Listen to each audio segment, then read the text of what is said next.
witness.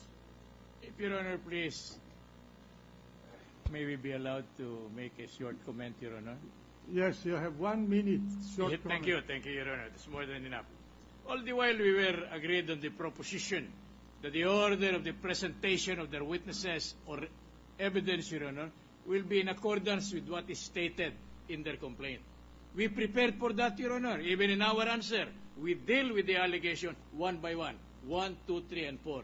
Now, they say they are not prepared to present their witnesses under number 1. What is there to prevent us, Your Honor, in stating for the record, very honestly and sincerely, that we are not prepared for number 2 because we were expecting that they will be dealing with number 1. Counsel, I'm sure that you have prepared your trial brief, and I'm sure you can handle the prosecution and meet their request by using your trial brief. Yes, Your Honor, but may we be allowed to state, Your Honor, the trial is a battle of legal minds, Your Honor, opportunities and so on. And for that reason, Your Honor, we want to manifest and confess on record that we are not ready insofar as the evidence for the number 2 article, for article number 2 is concerned. So that's why we come before this honorable court, if not in bended knees, but a plea that we be allowed, that the presentation of their evidence be centered or gravitate on the first article of impeachment. Are you objecting to the request of the prosecution to start with number 2? Definitely, Your Honor. With due permission and with due regard, and if we apologize for this manifestation, Your Honor, because as we have stated, when we were discussing it, this even with the panel of defense lawyers, Your Honor, we were dealing with Article 1 as the priority article that will be dealt with in the presentation of their evidence, Your Honor. Well, if Your Honor, please, insofar as the evidence to be presented this afternoon is concerned, we will just be presenting certified true copies of the titles to the property of the respondent, as well as the corresponding documents, such as the deed of absolute sale, which became the basis for such titles. As a matter of fact, inasmuch as they are true, certified true copies, I don't think, without being presumptuous, that the defense counsel would be having a cross-examination.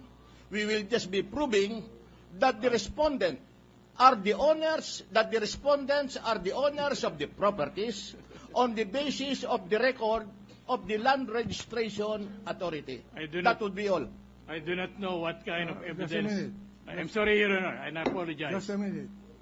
Are you presenting testimonial evidence to accompany the presentation of your documentary evidence? Well, we shall not be presenting any testimonial evidence. We shall be presenting certified true copies, and this is permitted under the rules of court, considering that the documents which we have to present happen to be public records.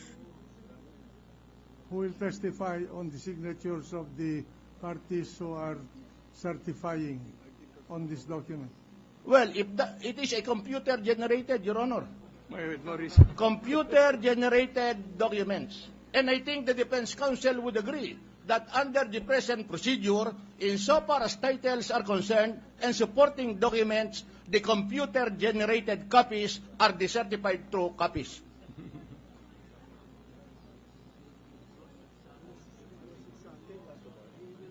We would not like to discuss on that point, Your Honor, because we understand, in accordance with the rules of procedure and evidence, and even in accordance with the rules of impeachment, before this honorable impeachment court, we have the right to cross-examine. So whoever witness they may want to present, whatever documents they may have in mind in presenting, Your Honor, we will never be deprived of the opportunity to cross-examine, because that will be violative of our right to due process, Your Honor. Let me understand the position of the gentleman from the prosecution side. Are you just asking for the marking of these documents, or are you submitting them as evidentiary material already in this proceeding? Evidentiary material, Your Honor. Because if you will submit this as evidentiary material, then this chair will have to rule on the admissibility of this document. Well, anyway, Your Honor, as we understand, the court has already issued subpoenas to the Register of Deeds, to the Land Registration Precisely. Authority. Why can you not wait for the Register of Deeds to bring? Yes, those Your Honor. documents? That's why I am manifesting that we are willing to postpone the hearing for today. And Yung pala ang gusto mo postponement. no, actually, Your Honor, I was toying the idea that in order to expedite the proceedings, they would be willing to accept these computer-generated documents. After all, these computer-generated documents are in the names of the respondents. Your Honor, with your apologies. Wait a minute. Sorry, I'm sorry, Your Honor. Just a minute. I have practiced a long time ago, and I'm not used to computer-generated documents. What I understand under the rules of evidence is that any document presented in a courtroom must be authenticated. This is no longer... the basis for the presentation must be laid.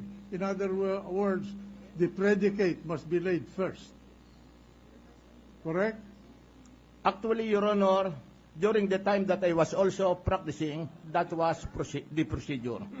But now, insofar as the LRA records are concerned, we have the computer-generated documents which are in the security paper of the Land Registration Authority with a barcode. Well, anyway, at any rate, in order to cut short this discussion, we will come to that time when we will either rule the admissibility or non-admissibility of your documents. And I warn you that unless the chair is satisfied that these documents are authentic, and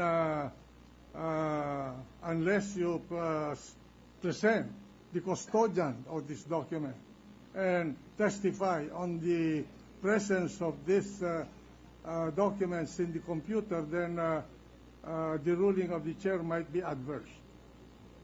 Yes, Your Honor. Thank you very much for that ruling. Not ruling, but a warning. Yes, Your Honor. The ruling that we have the obligation to properly identify under the rules of evidence at the proper time. But what is your pleasure now? We shall start with... You want to proceed or you want to postpone? We'll just have it postponed, Your Honor, to avoid further arguments and in order to afford the defense counsel the opportunity to prepare for tomorrow's hearing. The gentleman from Aurora. Yes, Mr. President. I thought we want to go back to the previous question. I thought the arrangement being suggested by Senator Arroyo, that since the prosecution is going to redo and reschedule the presentation, we will have today, at least we'll hear from them, the sequence of presentation to assist all parties, the defense as well as us, so that our staff can study the sequence of presentation.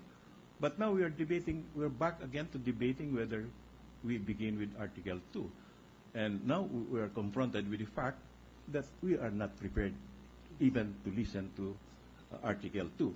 So can we now, Mr. President, so that this afternoon will not be complete disaster and loss, can we now ask for that previous agreement that the prosecution will present to us now a new calendar of presentation, so that tomorrow we will be ready, our staff will be ready, as well as the defense will be ready. And perhaps, Mr. President, Mr. Chairman, you may want to call for a 5-minute recess so that the prosecution can get together and agree on the... The trial is suspended for 1 minute, one long minute. 1 long minute. Good work. Good work. Oh, very good. Very good. Very good. Majority Floor Leader. Mr. President, may we now recognize the prosecution panel to manifest. The chair would like to make a statement. in view of the circumstance where we are in, and in view of the perception of the presiding officer of this court, that the prosecution is not prepared to present evidence today, the court motu proprio postpones the trial until tomorrow afternoon at 2 o'clock. So ordered.